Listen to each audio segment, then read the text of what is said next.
sponsors. I have Jessa with me. We have Sting, Pepsi, Safe Border.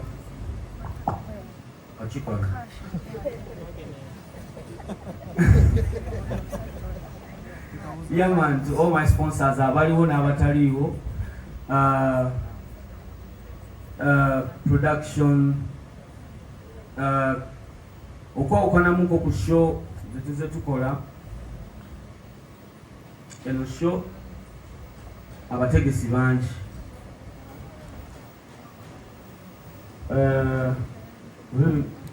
ebyo byamunda abategesi bangi. I have a big team on this one, on this show. Okusinga ku shows enzengola. I want to thank you, Cox.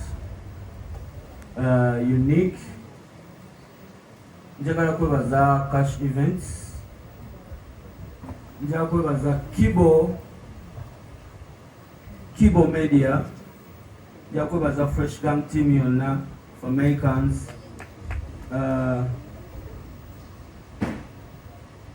And to all my sponsors, our local press conference, n'abataliwo. This is an illegal launch, the digital launch here show yaffe. We're gonna have like 2-3 press conferences, if I'm not, yeah, two press. Yeah, so wayimbuuza ku bibuuzo. Simusajja mwogezi mulungi nnyo. Okay, ndoza mai from Jeko sai ngendo okutambula. Ayagala okubuuza ekibuuzo kyonna eri Fameica. Nana uli akagala kibuuzana agenda kola ebiwala mwana. So, mbadde njo abategesi, nina abategesi kumpi bana ku Sheni. Tulina Unique, tulina Cox, tulina Kibo Media, tulina Cash Events on this show. That's the team I'm working with, okukola Sheni. Ekibaddewo before okategera waliwo tukugambira nti biki biralamu. So yeah, tuli mu kugatta okulaba nga tukola ekintu ekyakabi ate ekisinga ku byetuze tukola oba n'abalala bye bakola. Those are Sean Styles. Pay attention. Nabo tulabyeko obuvuyo bungi ku miryango olw'aba promoter okubeera abangi, abantu abamu bagula tiketi. Oluusi waliwo promoter asoose ku mulyango asooka asoloze ezize aveewo n'omulala ajje ng'ate oli omuntu ajja kujjayo tiketi n'agamba eyo nga sigimanyi. So obuvuyo obwo ogenda bukola otya? N'ekibuzo ekirala, concert eno yaliwo ku lunaku lumu ne Jchameleon. Enteekateeka yali etya, enteeseganya zaali zitya okuba nga owaliriza Chameleon okujjayo show ye? Simanyi oba osokoddemu oba asokoddemu. Alright, ekibuzo kyasoose kyabadde akavuyo ku stage ku mulyango ono n'avaamu ba promoter Sheno twagikoledde ngaffe ne tiimu yange. So the show is ababeera bamenenenda be batera osumbuwa abayimbi tebaba ba promoter. Kubanga promoter ekigendererwa kye ng'omusajja oli weyayogedde Cox, ekigendererwa kye kiba kyakukola vision y'omuyimbi, bagatta obwongo n'omuyimbi bakole ekintu omuwagizi kyagenda okukola ki. Kati abantu abajja ne bakola obuvuyo ku show z'abayimbi baba bamanerenda si ba promoter. Ati bamanerenda muno tebaliimu. Eno tiimu eri emu eri solid, tuli wamu, and the event is gonna be massive. Kyokubiri abadde abuuza mwali kugiti yemu n'ekweso kijja kitya nti mwateesaganya ye n'akita amumanyi. First of all, njagala kuwa omukulu Jchameleon ebimuli bye. Omusajja oyo wakabi, I respect him. Era yakola nga legend bw'alina okukola, ng'omuntu obuvunaanyizibwa bw'alina okukola, kubanga ensonga eno twali twagitambuza dda.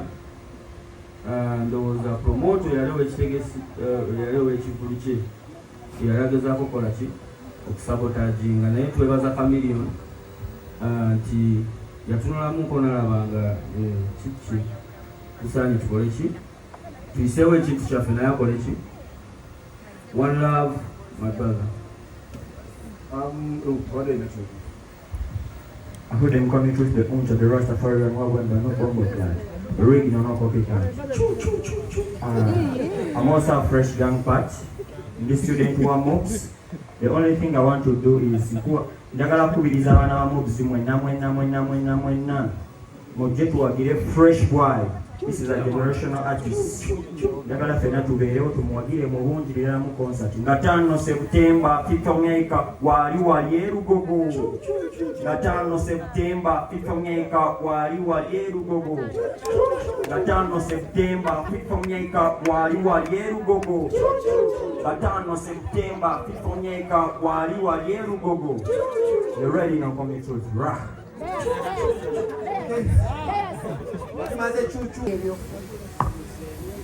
Tiketi ziva Bulaya.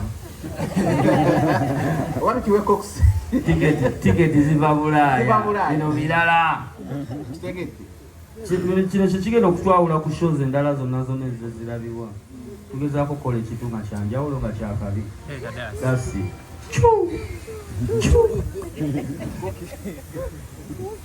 Ekibuzo ekyange kiri nti obeereddewo nnyo abayimbi bangi naye leero tulengera omuyimbi olinaku omu ate nga Fameica gang kati twebuuza abalala story ki?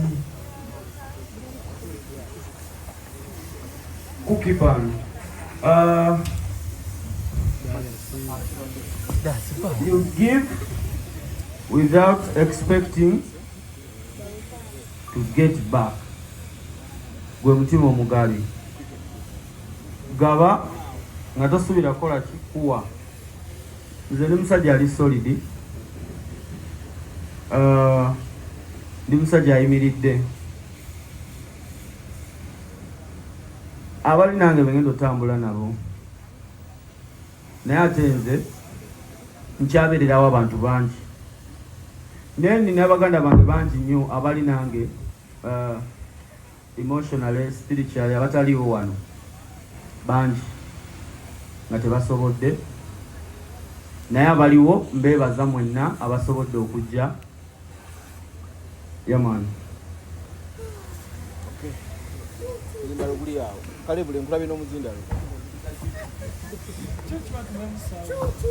Okay. Ebibuuzo biweddeyo. Njamu papye. Chuchu abantu bakyakwagala mu part 2 aliwa. Jangu ku stage abantu bakwate. About Crown Beverages, we are the producers or the bottlers of Pepsi products in Uganda. We are very happy and delighted to be a part of this journey with a big icon like Fameica. Now, Crown Beverages and our brands, we love to support local talent, support talent and nurture talent, and we are very excited about such partnerships. Last year, we had a good start with Fameica on our brand Sting Energy Drink, and I believe a number of you must have seen that advert on our local TV stations.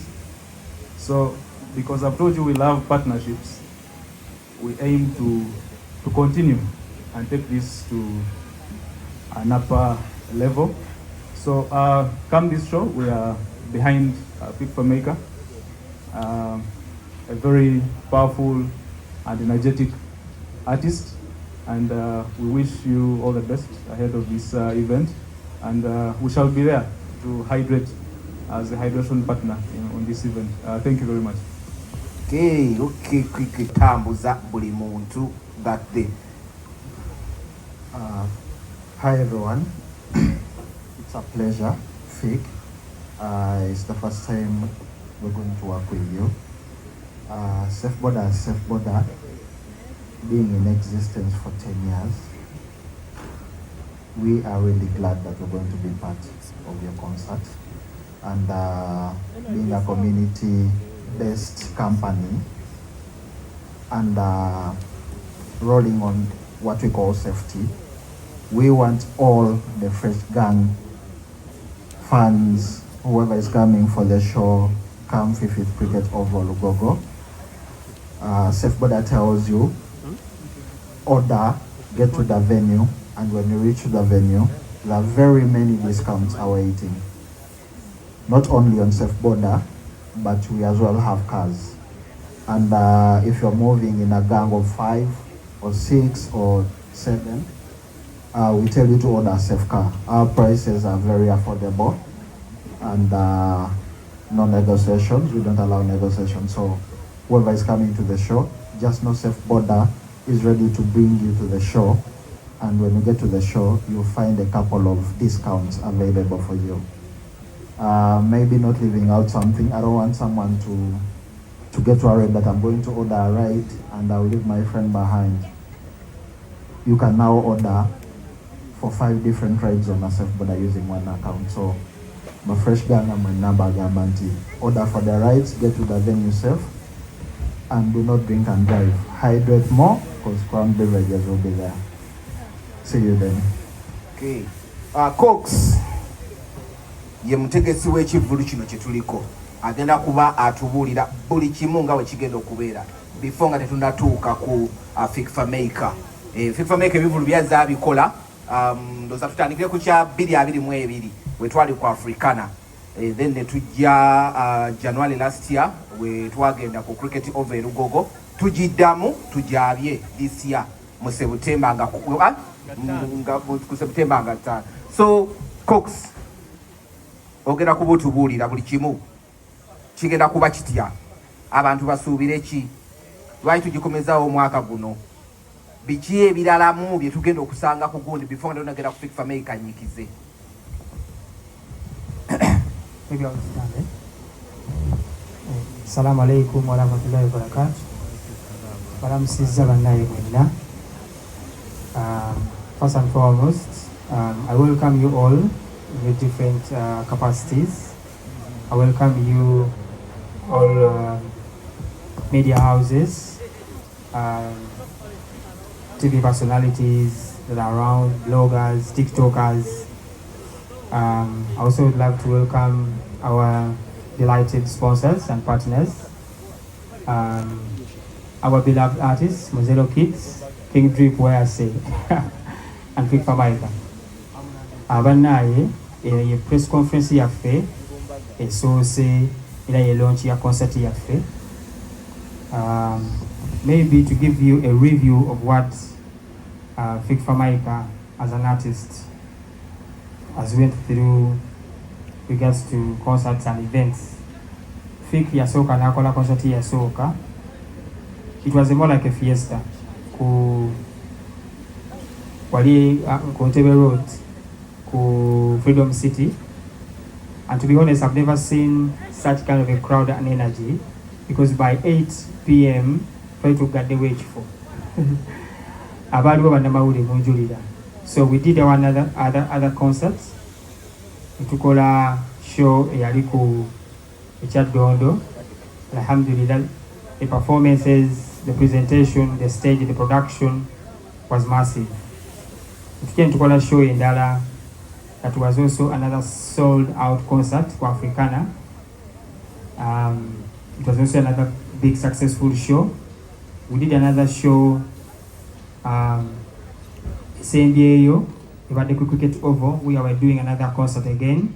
It was very massive. Naye mushozo naze tuze tufunamu experience, tuze tufunamu ebyokuyiga, ebyokutereeza. Tubulaba omulundi guno Fik yasalawo n'agamba kankoleyo show nga yanjawulo, kwe kugituuma Biralamu concert.